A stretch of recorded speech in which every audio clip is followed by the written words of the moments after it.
fantastic. Here a couple of years ago and did a lecture for us. It was very well received, and I'm absolutely delighted to have him back. He travels the world instructing practitioners in his own system of Hellen work, and I'm delighted to have him here today. Joseph Hellen.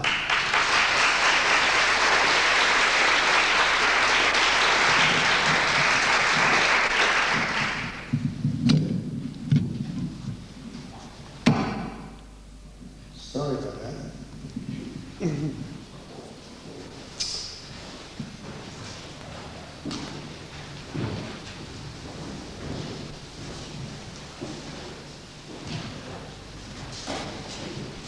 I am curious, how many of you have already experienced Hellen work? Well, wonderful. I love preaching to the converted. And how many of you have not so far experienced Hellen work? Ooh, that's even better.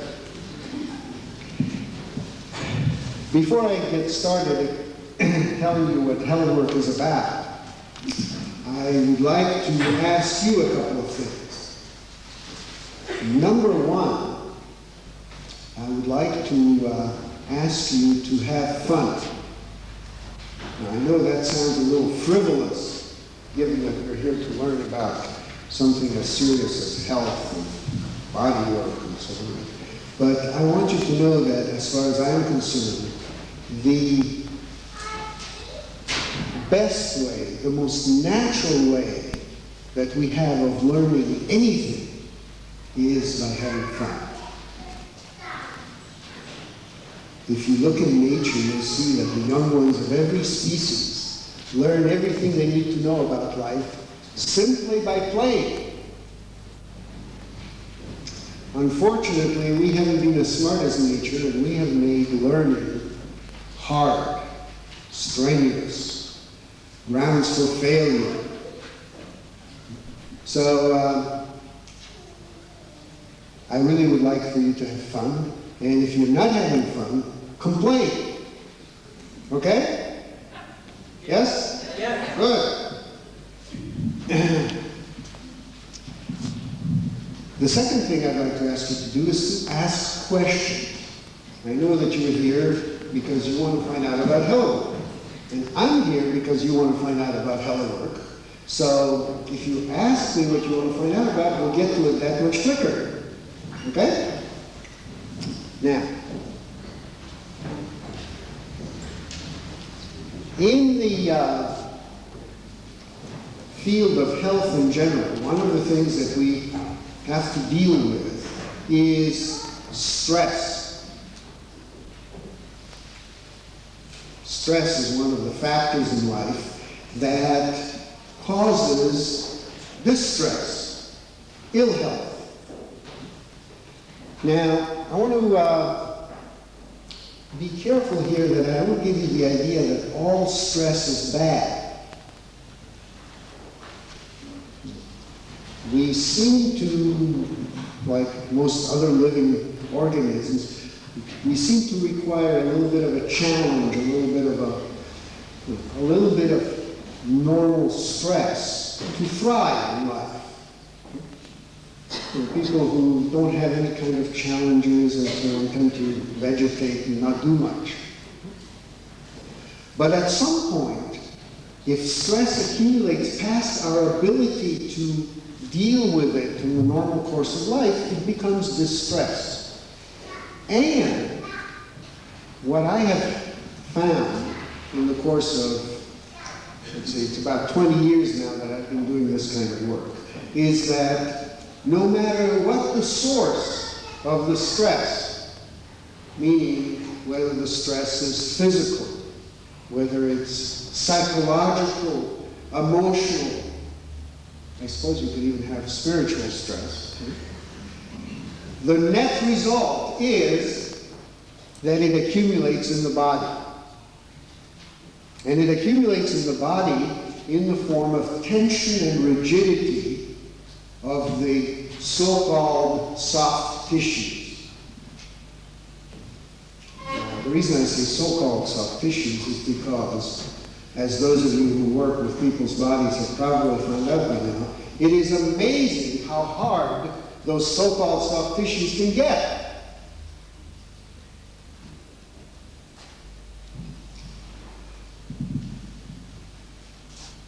The natural state of the human body is one of fluidity. Now, what does that mean? What is fluidity? Fluidity is a quality of being water-like, the ability to flow.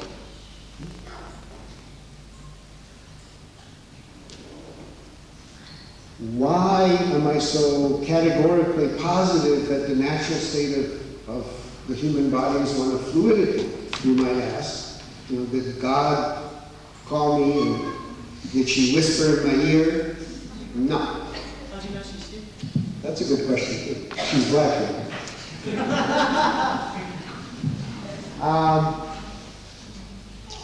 The reason that I know this is because our bodies are composed mostly of water. 60 to 80% water. You ladies are between about 70 and 80%. We men are a little more dense. You knew that already. We are between 60 and 70%. In any case, a vast majority of water. 2/3 to 3/4 water. So we're meant to be water-like, fluid. Another meaning of fluid is open to change. You see, rigidity is resistance to change. Now, I'm not saying that to make it wrong. There's many, many times in life when rigidity is what's needed. For instance, I'm very happy that this floor under my feet is rigid and resists the change that my weight could cause to it. So I don't have to worry about standing on this stage.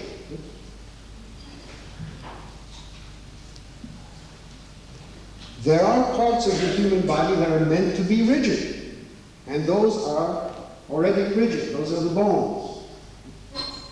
The rest is meant to be fluid, soft, yielding, open to change. It makes sense when you think about it, because life, after all, is an ongoing process of change. You may have noticed that by now, right? And so, being open to change prepares us for life, makes us more able to fit in life.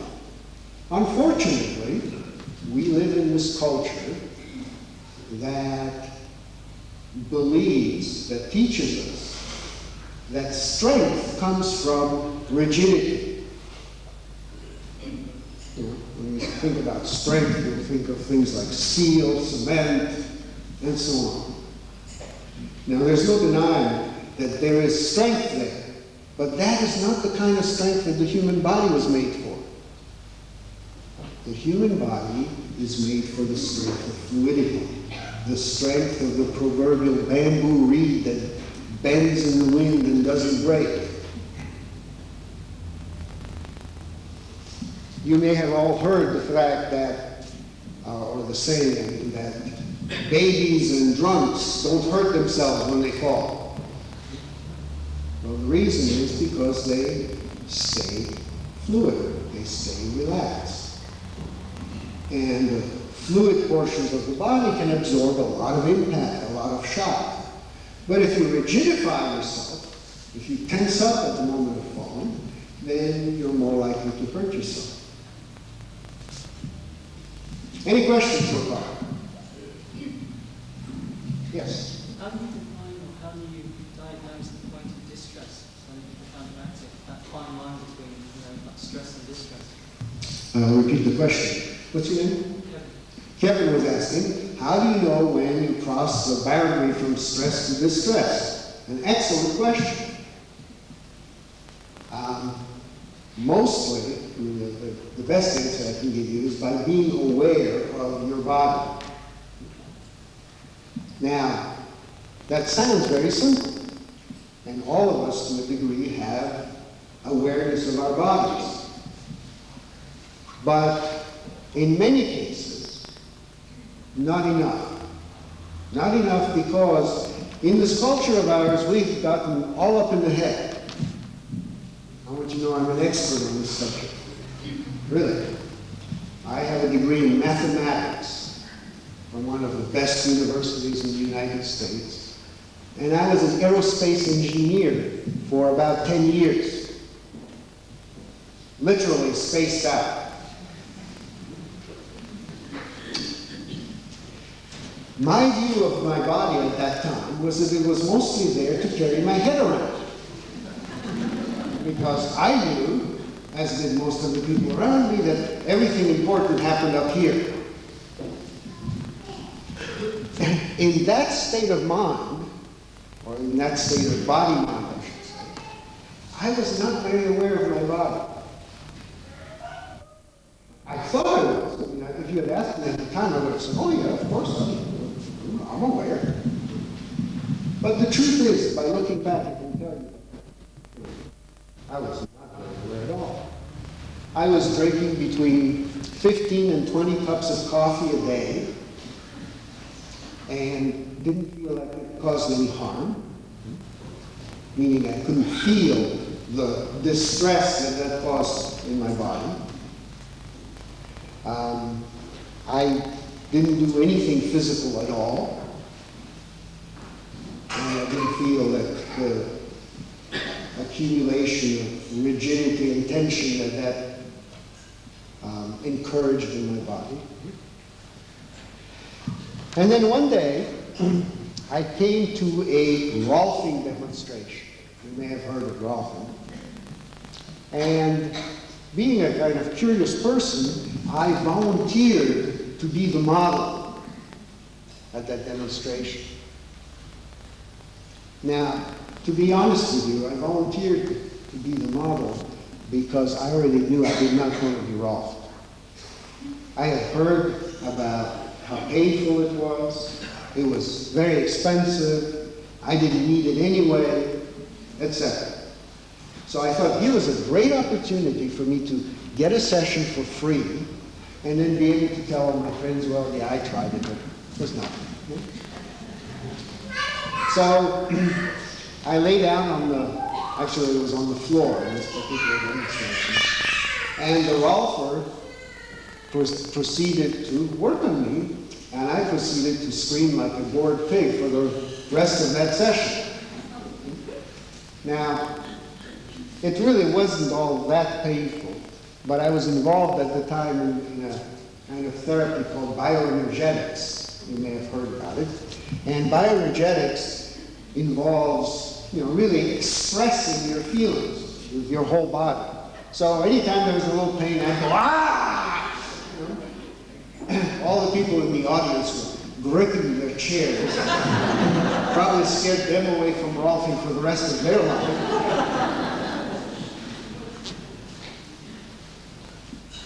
Imagine my surprise when, at the end of that session, I stood up and I felt so different that I heard myself say, wow, this is terrific. I've got to learn how to do this. I was very surprised because I didn't even want to go through the whole procedure before I started.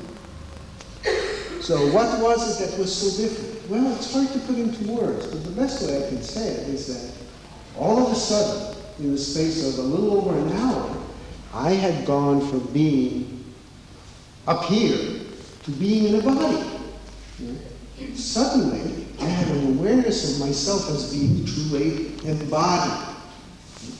Now, I also felt straighter and looser and things like that, but the shocking part of the experience was realizing that there was more to me than just my head. And in that moment also realizing that I had been sadly neglecting everything but my head. Any questions so far? you talked about our bodies meant to be water-like and yet a bit of structure, a bit of rigidity in it as well. Yes. So where does that sort of meet? Okay. Well, what you're talking about is that water has so little form, so little attachment to form, that it will take on any shape that you put it in. Clearly, we're not like that. And we're not meant to be like that. We're not designed to be like that. We do have a shape. We do have a form.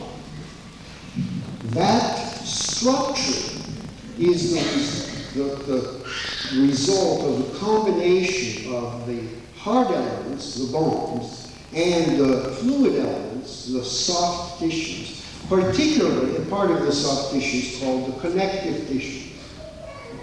The connective tissues, as the name implies, are those parts of the body that connect the body together. I want you to know that it's always a surprise to people when they're going through sessions with me to feel the connections of your body. And I'm not saying that it's just them.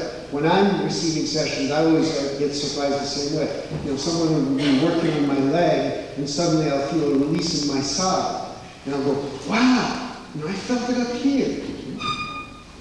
It's strange when you think about it, that we are surprised by that, because a casual glance at the human body should reveal that it is all connected, right?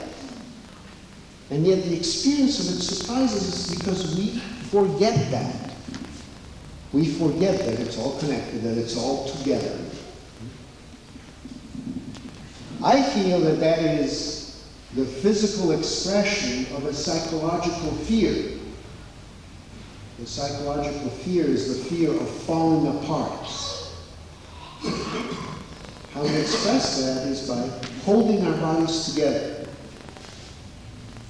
as if, were we to let it go, pieces would fall off. My legs would walk off without me or something. So, there is a design to the human body. There is a shape. And there is a direction. And the direction is the direction of gravity.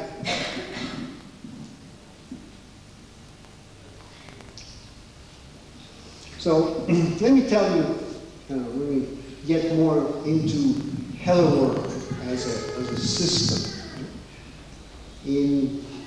Hellen work is a series of usually around 11 sessions. I say around because that it's an arbitrary number that describes a certain procedure through the body, and in fact we customize that procedure to the needs of our clients.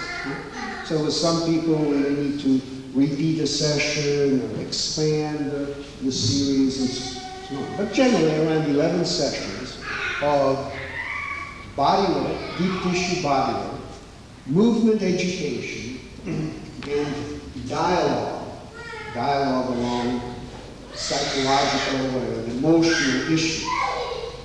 And I'm going to take a few moments here to describe each one of these in detail. Deep tissue body work. Well, it is derived from Rolfing, because as I told you earlier, I started out as a Rolfer. And the plan that I talked about, the plan of working through the body in a certain sequence, I learned from Ida Rolf, who, in my estimation, is a genius when it comes to the structure of the human body.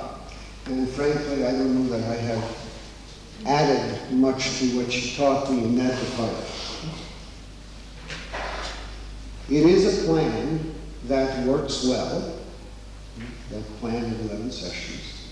And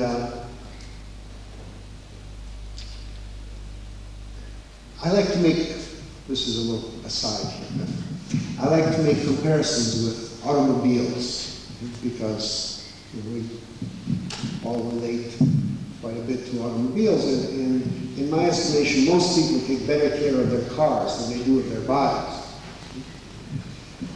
why I say that is because most of us who have cars take them into service stations and have them serviced regularly, do what we call preventive maintenance on them. And we don't wait for the cars to break down to do that. But most people, with their bodies, simply wait for the breakdown. So, if I can make a comparison to an automobile, for those of you who are familiar with that, if you do what in the United States is called a lube job, greasing the parts of the automobile that need to be greased, you can do that in any order. You can start from the front and go back, you can start from the middle, go both ways. It doesn't matter as long as you grease everything that needs to be greased. On the other hand, if you're doing something called a tune-up, tuning up the car, you need to do that in a certain order. It works best if you do it in a certain order. It doesn't work well at all if you do it backwards or start in the middle and go both ways.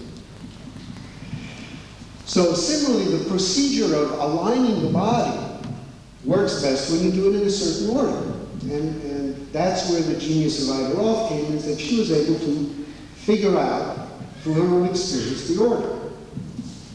So the deep tissue bodywork part of Hellen is like a deep tissue massage that works on the muscular and fascial system, the muscular and connective tissue system of the body, primarily addressing itself to the connective tissues, and aims to accomplish two things.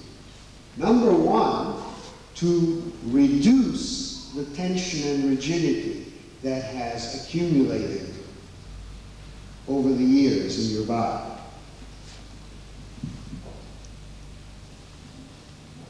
Now, that tension and rigidity accumulates primarily for three reasons, or from three causes. And I'm going to enumerate it, not necessarily in order of importance, because that order will vary from person to person. Number one, physical trauma. Physical trauma is the accidents of life, or I should say, are the accidents of life. The falls, the breaks, the sprains, the burns, the cuts, whatever. Those things that our body accidentally goes through, trauma, shocks that our body accidentally goes through. And the surprising part of it for me has been, as I work with people, to find out how long the vestiges of those traumas stay in the body. Amazingly long times, from one single occurrence. 20, 30, 40 years later, I find tensions and rigid and hard spots in the body where people have had those kinds of incidents. So physical trauma is one reason. Poor habits, or poor usage, misuse of the body. In that sense, the body is like any other machine. If you use it properly, it will stay fit and maintain itself. And if you misuse it, it'll wear out. It's just that simple. So, if you work hard physically, if you use your body in ways it was not meant to be used for great length of time, the stress of that will begin to accumulate in the body.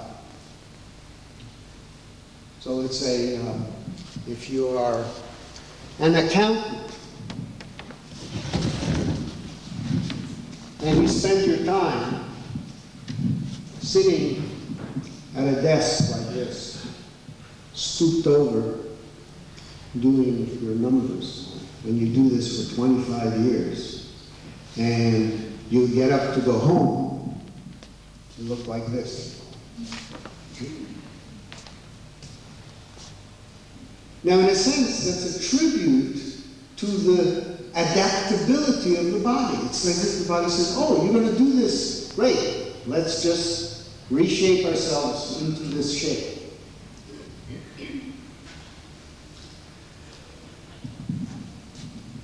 I'll tell you in a little while why that's not very good.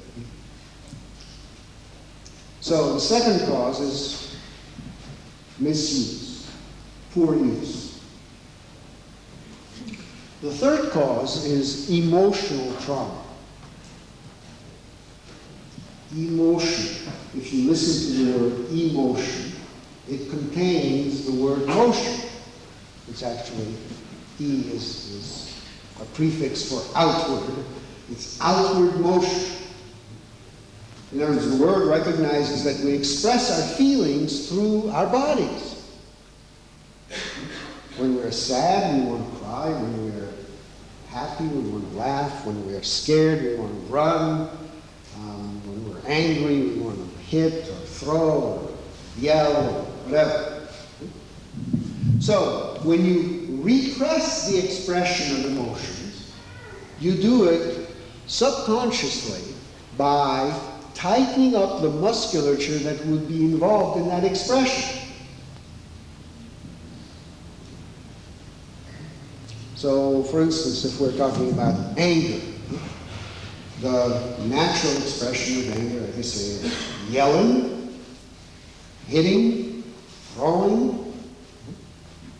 So when people get angry and hold back that anger, they'll tighten their jaw. Me angry? What do you mean angry? Right? They'll make fists. They'll pull their arms and shoulders back. Why do people tend to do those things? Because they're holding back the expression.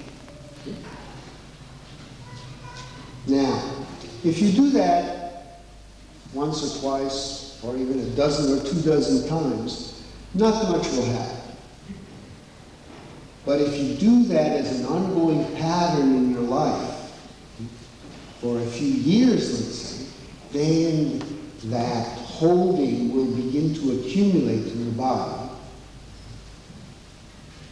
And in the extreme, it looks like this. Hi there. How you all doing? Not very good, it's just in you. Thank you. So you've all seen those kinds of people, and you don't need to be an expert on body language to read that language. You can see the held back, the pent-up energy, and your mind goes, oh, watch out.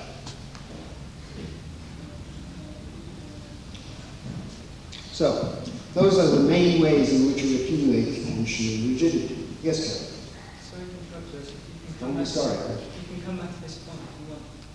You mentioned about the withholding, so obviously it's an important point to understand. That's an unhealthy condition you're describing. What's the healthy condition? How do you express that? I will come back to that point, I promise. If I don't, call me back up. Okay? So I was describing at this point the aim of the bodywork part of Hellen work. The aim is to basically scrape away all of that accumulated tension and rigidity in the so-called soft tissues and return them to a state, a natural state of ease and fluidity. Now, frankly, in that way, Hellen work is not very unique, because almost any kind of body work, massage, and so on attempts to do similar things and succeed. What is more unique about Hellen work is that the second aim of the body work, which is to align the structure of the body with gravity. Now, you might ask, why gravity? Well, because that's what there is around here. Gravity is the energy field, the major energy field that we live in all the time. full time, 24 hours a day, from the day we were born, even before the day we were born. Now, we are so used to it by now that we don't pay any attention to it. See, because we have the kind of mind that is oriented towards change. Anything that's constant kind of disappears from our awareness. So, for instance, when it's daylight outside, you don't think about life. It's just what it is, right? It's only when it starts getting dark that you begin to notice the lights going on. So that's the way we feel about gravity. We've always been in it, and so it's kind of disappears out of our awareness. But I want to remind you that it took all of us the better part of a year to learn how to move around in this stuff. So it wasn't that simple to begin with. And we have learned. I mean, all of you obviously walked over here and you did fine. You didn't do so fine?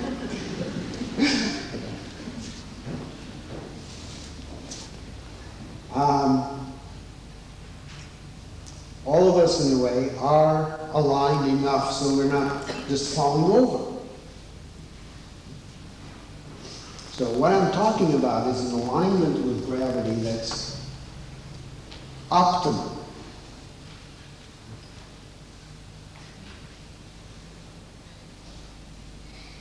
There is a certain kind of stress in the body that I call structural stress that comes about when the structure is misaligned. If we were dealing with other physical structures, there would be no mystery about this. For instance, if this building is tilting over this way, you would readily see that it was under stress. Well, the same is true in the body. When it is misaligned, gravity becomes a distressing fact. For instance, the head and neck are meant to be vertical. I mean, the head is meant to sit vertically on top of the vertical column of the neck, which sits vertically on top of the shoulders. That's the optimum alignment. In that alignment, the head is easily supported on the neck and shoulders, and you can move your head and turn it and so on without much effort at all. However, for many reasons that I won't go into in this short talk, if we went out on Queen Street out here and looked at people walking by, we would find out very quickly that most people have a forward head and neck, like this. Now, the weight of the head is no longer resting on the column of the neck. The weight of the head now wants to roll off in the forward direction, like this. And what is balancing the weight of that head and what is preventing it from rolling off in the forward direction is the tension in the back of the neck and the back of the shoulder muscles. And that tension is absolutely necessary for that balance. You can go to any number of body workers, masseurs, masseuses, etc., and they'll work on that tension and knead it and reduce it. You'll feel great. But the minute you stand up to go home, you're going to start putting that tension back in because it is absolutely necessary. It is required by the laws of physics to balance the weight of your head. And the only, quote, permanent solution to that problem is to change this picture to this picture. It's to change the structure of the body so that it is aligned with the direction of gravity. Clear so far? Any questions? Yeah. I mean, after 40 or 50 years with this will the body go maybe back into that? Is there any hope? Yes, there is hope, that's right. I am happy to tell you there is hope. As a matter of fact, I'm probably one of the best examples of the fact that there's hope. If you had seen me 20 years ago, I was looking like a pretty sorry specimen of humanity, and definitely on my way down. So yes, there is hope. As a matter of fact, my experience in working with the body is that it wants to be healthy.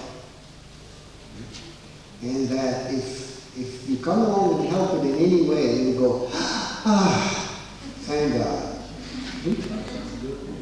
So there's hope at any age. I mean, literally at any age. I have worked with people from as young as 5 weeks old to as old as 82, and experienced positive changes in all these cases.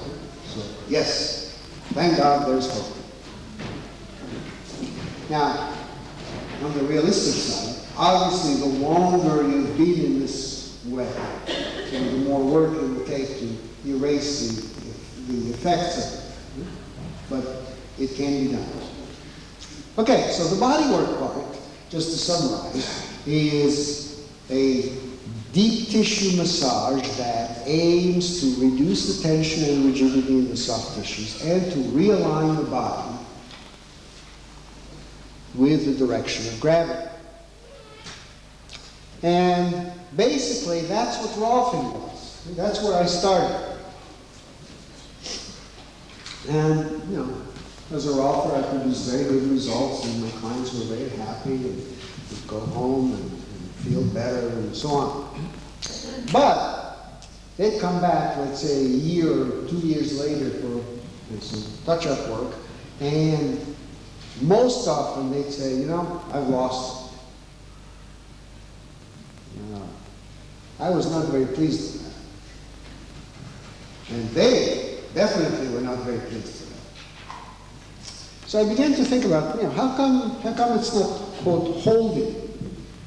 And very quickly, I began to realize that it's not enough to just change people's bodies, that you also have to change the way that people move, the way that we use our bodies. You see, we're creatures of habit. We learn to use our bodies in certain ways, and then we just habitually repeat those ways. So, let me give you an example of what I'm talking about. Would you all cross your arm? Very good. Now, would you please cross them the other way?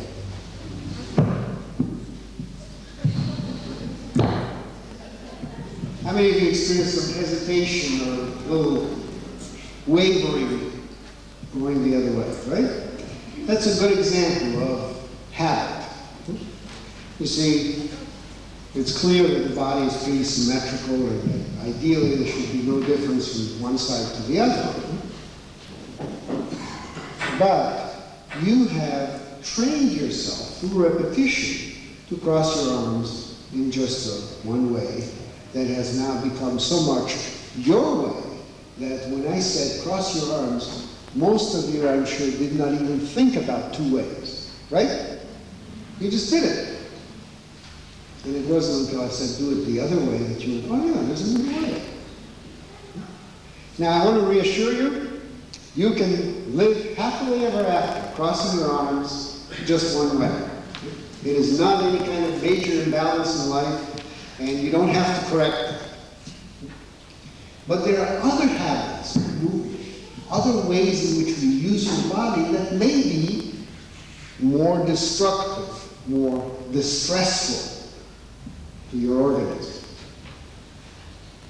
And in Hellen work, what we do is we teach people, as we go along with each of the sessions, how to use their bodies in a more efficient way.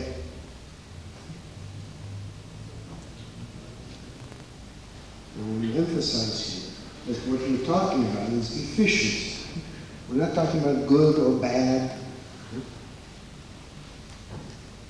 You have every right to be as inefficient as you'd like to be. But I'd like for you to know what efficiency is. Efficiency is defined as using the least amount of energy to obtain the result. Smart, if you ask me.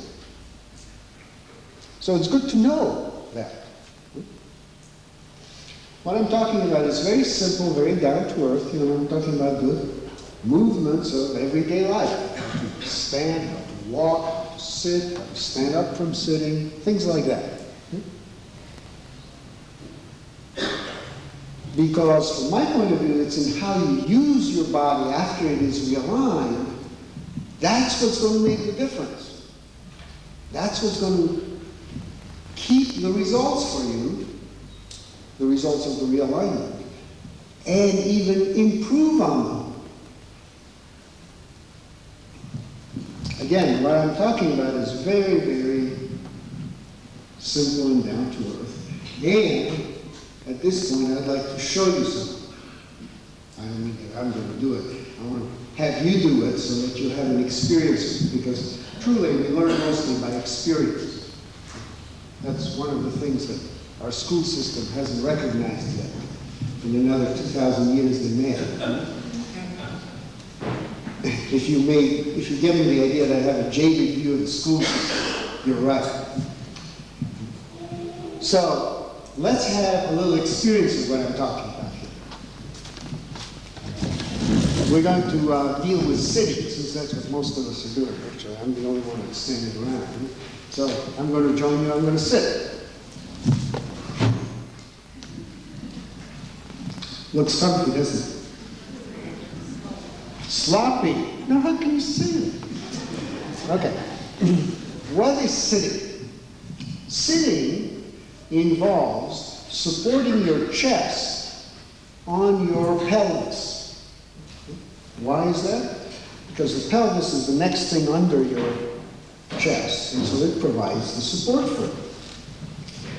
In this world, where gravity is a vertical field of energy, we have found out that horizontal surfaces provide the best support. Okay? Makes sense. The same rule applies inside your body as outside. A horizontal pelvis supports the chest better than a tilted pelvis. Now, I don't want you to just take my word for it. Hold on one second here. I'm going to remove my coat, so my jacket, I mean, so that you can see what's going on better. Now, this is not a striptease. This is all that's coming up. Okay. What I'd like you to do is to slide to the front of your seats so that you're not leaning into the backrest. And so that you're sitting up, without using the backrest. Okay? And I want you to experience the difference between sitting with a horizontal pelvis. How do you know when your pelvis is horizontal? Well, a good approximation is the belt line. If your belt line is about horizontal, front to back, then that's a pretty good measure of your pelvis. So feel how it feels to sit this way, and then contrast it with what happens when you let your pelvis tilt back. Now don't go into the back of the chair, just let your pelvis tilt back. This is called slouching, or slumping. It's pulling your legs up. Okay? Well, come a little more forward. In other words, come back to a level pelvis and notice that when you're sitting like this, your chest feels like it has some support, especially right here in front, under the breastline. And that as soon as you let your pelvis tilt back, that feeling of support here begins to disappear. You don't need to lean back. Just stay right where you are. That feeling of support begins to disappear, and your chest collapses onto your abdomen like this. Doesn't look very elegant, does it? Okay? Now, stay in this position. I wish you could see the view of yourself from here. When you do this, the whole room goes down. So, stay in this position and take a deep breath.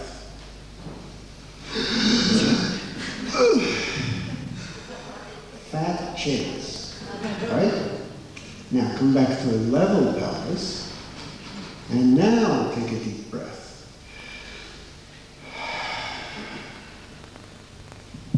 Yes? Works, doesn't it? Now, I want to remind you that breathing is the prime source of energy for our bodies, for our human bodies.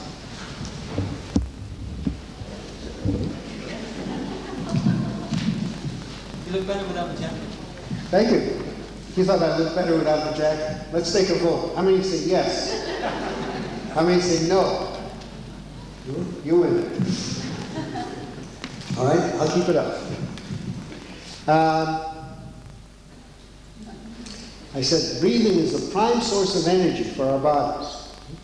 Moment to moment, we need breathing to survive. In the long run, we need food and water. But moment to moment, breath is the primary source of energy. So, guess what happens when you sit like this all day long? You're going to feel tired at the end of the day. Oh God, I can hardly wait to go home. Right? Right? Okay? And starting from there, I want you to stand up. Right? Feel what that feels like? And sit down again. Very good. And now, level pelvis. And stand up again. All right. And sit back down. How was it the second time? Better. Better. Okay. Easier? You didn't need to get your body as tense and so on? Right? So, as long as we're at this point, I'm going to take a moment to teach you the easiest way to stand up. Absolutely the most efficient way to stand up. You see, most people make the mistake of trying to go straight up. Why is that a mistake? Because when you start in this situation, your base of support is where your feet are, but your center of gravity is back here, not over your feet. It's over the chair, where it belongs when you sit. So, when you start getting up like this, the minute your behind leaves the chair, you are off balance. And as you see, if I stopped at that place, I fall over backwards. So what we do to overcome that place of off balance, and it happens so quickly we don't think about it, is two things. We give ourselves a little head start, a little momentum. Right? Or if there are arms to the chair. Or if there are no arms. Right? And the other thing that we do is that we tighten up at that moment of imbalance and then relax as we come through it. It turns out that none of that is necessary if you go to the simple trouble of bringing your center of gravity forward over your feet before you go up. Try it. And then play the movie backwards and sit down. How did that feel? Good? Easy, right? Back like it. You like it? My back. Your back like it. Good. Okay, so that gives you an experience of the kind of movement work that we do with people in each session. This particular one we usually do in the first session. And one question that occurred to me immediately when I started working on this is, well, how come we don't do this naturally, if that's the easier, natural way? And I think my answer to that is, number one, nobody has taught us. We take courses in physical education, but they're not about using the body, they're about climbing ropes and that kind of stuff. Right? And number two, the furniture isn't built to support that kind of sitting. Part of the problem, you see, is that we build standard furniture, and so far we haven't built standard people. We're working on that. In other words, what I'm saying is furniture should be adjustable. People are of different heights, different proportions, and so on. In particular, it turns out that it's relatively easy to sit with a level pelvis if your knees can be lower than your hip joints. But in most chairs, you get to sit with your knees either at the same level as your hip joints, or in sofas and things like that with your knees higher than hip joints, which automatically rolls your pelvis back and gets you into a slouch. Yes, Kevin? Just out of interest about sitting, what about if you're used to Eastern ways of sitting, like lotus posture and things like that? Same thing. Is that healthy or not? Is it healthy or not? I don't think, see, my point of view is that I try to support people in doing what they want to do. So, as far as I'm concerned, it's no more or less healthy than sitting like this, as long as you take the same precautions. So when I sit on the floor, being your average stiff Westerner, my knees are well above my hip joints, and trying to sit and meditate like this is actually a constant struggle against the moon. So there's a simple solution. You put a couple of cushions under your behind and raise it up to be higher than your knees, and suddenly sitting lotus and meditating becomes truly meditating. All right. So in each of the sessions of Hellen work, as we do after, through, sometimes we do it before, sometimes we do it in the middle, sometimes we do it at the end of the sessions, but as we work with the different parts of the body, in the body work, we teach people how to use their bodies with respect to those parts more efficiently, more easily, and so on. The motto of Hellen work is excellence with ease. And I chose that because in many people's minds it's a contradiction. Many people think that in order to produce excellence you have to bust your ass. You have to really, struggle and effort. Yes, sir. I was just going to say, when you hear it, you usually think, wow, yeah, that sounds good. But if you actually analyse the words, bust your ass, would you actually like that to happen? No, I don't like to bust my ass. Or the alternative is you go, screw excellence, I'm going to go to the beach and take it easy. Right?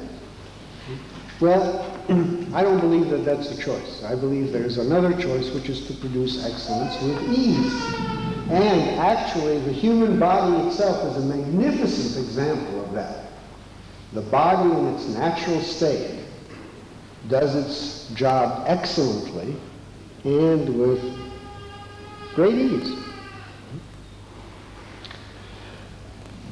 So that's the aim of the movement work, is to get you to live from that place of ease rather than effort. Now, the third part of Hellen work has to do with dialogue. We call it dialogue because I didn't want to call it therapy because it's not really therapy. It's really talking with our clients, but talking along certain issues that relate to the work that we're doing. That part of Hellen work really came about from the fact that I like to talk. You may have noticed that by now. Right? And so during my sessions, I would talk with my clients, asking them questions about, well, basically about what kind of stresses they had in their lives, because I was curious to see what produced the kinds of tensions and rigidities that I was working with. And I began after a while to notice a very interesting phenomenon, which is that when I worked on certain parts of the body, people tended to talk about certain topics. Now, I want you to know there were many exceptions. Okay, this is a generalization I'm making right now. And so we need to remember that individuals don't fit generalizations. But there was enough of a pattern so that it began to penetrate this thick skull of mine. And at first I was surprised, but then the more I thought about it, the more I realized it's not that strange. I mean, after all, we use different parts of our bodies for different things, for different functions. And so we would tend to associate different issues, let's say, different emotions with those parts of the body. Let me give you an example. On the third session of Hellen work, we work on the arms and shoulders and sides. And arms, and the theme, I have given each of the sessions a theme that kind of summarizes what those issues are. The theme of the third session of Hellen work is reaching out. Our arms are an expression, or we express, I should say, our aggression through our arms. Now, when I say aggression, I want you to be clear that I mean that both in the positive as well as the negative sense of the word. Positive aggression is reaching out to make contact with people, reaching out to give and to receive. Nowadays, we've gotten very shy about language. We tend to call that assertiveness, because aggression tends to be a little. But again, from my point of view, that's positive aggression. That's putting your aggression to positive use. The negative side of aggression is anger, hostility, violence. You see, this is a form of reaching out. Usually one that's not very liked by the recipient, but nonetheless, it is a form of reaching out. So, during the third session of Hellen work, as I'm working with my clients, I will talk with them about their patterns of aggression. I will talk with them about how hard or easy is it for them to reach out to make contact with people. Is it easier or harder to give or to receive? Do they tend to go for the things they want in life? And I'll talk to them about the negative side. How do they experience anger? Where do they feel it in their bodies, or where do they store it in their bodies when they don't experience it, when they don't express it? Things like that. Now, it's not that I'm trying to sell them on my idea that, aggression, anger, and so on is in the arms and shoulders. What I'm doing really is giving them an opportunity to look at their patterns, to make a connection between what is going on in their bodies and what is going on in their lives. Because there is a connection. It's not just two random things that are happening simultaneously. I may not know what that connection is. I don't even need to know what that connection is. But I want to have them start looking at it. And quite often, they will come back, a session or two later and say things like, oh, you know that thing we talked about last time? It seemed to come up everywhere. That tells me that they're beginning to make those kinds of connections. That they're beginning to notice how their emotions affect their bodies. See? because I want you to know that I strongly believe that we shape our bodies through our emotions, through our attitudes, and through our beliefs. And one of the central beliefs that we deal with, all of us who work with people's bodies and have to deal with the amount of tension and rigidity and distress that is present in civilized body, one of the central beliefs is that life is hard, that you have to work hard in life to earn the goodies. And if at first you don't succeed, try harder. And all that hardness that we perceive out there in life ends up in here, in our bodies.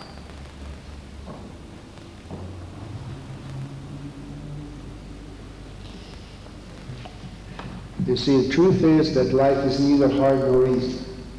It just is. And we make it either hard or easy. And so my point of view is, if you have a choice, let's make it easy. Why not?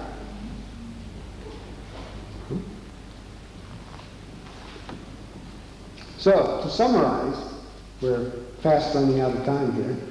To summarize, Hellen work is composed of 3 elements: deep tissue body work aimed at releasing tension and rigidity in the soft tissues and at realigning the structure with gravity; movement education aimed at teaching you how to use your body more efficiently; and dialogue aimed at giving you an opportunity to connect and say what's going on in your body with what's going on in your lives. And I want to close here by saying that as much as I like changing people's bodies, I like even more changing people's minds about their bodies.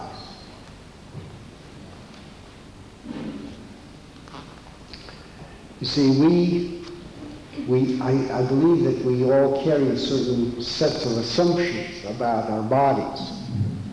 Assumptions like these. This was an accident that just happened to me. I mean, I was just lying in the crib and this body grew on me. And if I had a choice, I would have been this tall, blonde, right? You know that. Recognize it. Another common assumption, a common belief that we have is there's nothing you can do about it. This is it. Stuck with it. Right? Whatever your it is, I'm stuck with it. Right? And a third assumption that's very common is it's downhill from here on, folks. I see you've all recognized that. Yep. Whatever age you are, past your teens, it's downhill from here on. Now I said past your teens because as children, see, we have a lot of excitement about growing. Right? Growing up. Right?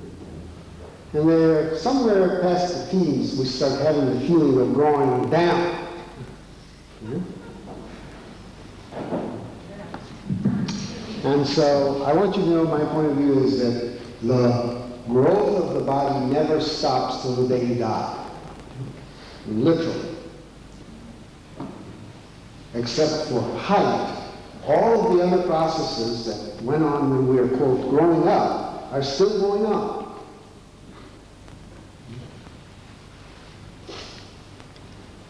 So I would like to suggest to you a different set of assumptions, a different set of beliefs. Now, they are just beliefs. Okay? I don't have proof for this, but I'd like you to try them on.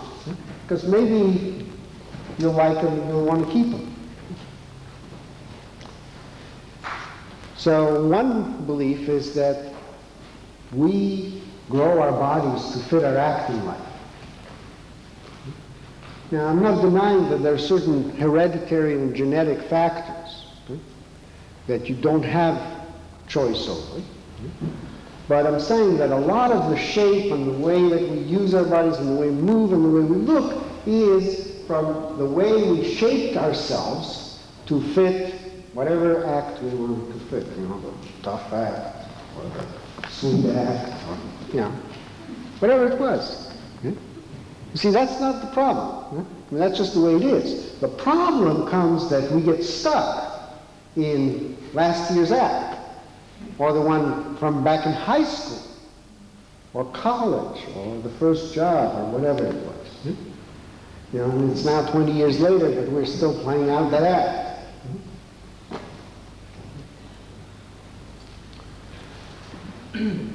The second assumption I'd like to offer you is that you have a lot of choice about your body.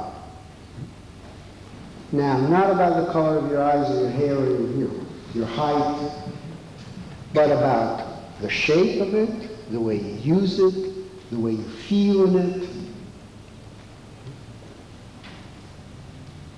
things like that. You have a choice. We all have a choice. And thirdly, just maybe there's a way of being in our bodies such that it's not downhill from here on. See, I want you to know I've written a book about all of this, and I've named it Body Wise. And the reason I did that is because wisdom is a very interesting concept when you think about it. You see, in the field of the mind, we give people a choice. Well, in the field of the body, we only have the equivalent of senility. And what I'm proposing to you is that maybe there is such a thing as wisdom, body wisdom. Being in your body in such a way that the experience of life becomes better, by whatever standards you judge that, fuller, deeper, that the passion, the energy of life is felt more fully as we grow in age, rather than the other way around. And so I'd like to leave you with that thought that maybe we can all become body wise. And I want to let you know about some of the... Actually, I want to make a plug here for the booth that we have in the exhibit hall up there. Because, see, everything that I've told you here has been words, and I hope I was eloquent enough to inspire you about how it works, but it's really doesn't give you an experience of what it's like. And I want to encourage you, I want to urge you actually, to go over and get an experience. We have several Hellen workers in the booth there that will do what we call a neck and shoulder release on you for a few minutes. And that will begin to give you an experience. Then you'll really know what I'm talking about in your body rather than just in your head. Okay? So, if you feel at all curious, please do yourself a favor and go over and do that. I promise you will like it. Yes? What is involved in becoming a practitioner in Hellen work? What is involved in becoming a practitioner? Well, a lot. And I'm perfectly willing to talk with you about it, and anybody else who's interested, but I know the majority of you are not interested in that subject, so let me just close this off and then we'll talk, okay? The other thing I wanted to let you know is that on Monday night I'm going to do a evening talk on, I would like us to make body work in general and Hellen work in particular be an accepted, recognized health profession, and I think we're well on our way. And I want to thank you for your support of that. Do you have a question? Yes, where will the talk on Monday evening be held? Somewhere in Grayling. It's on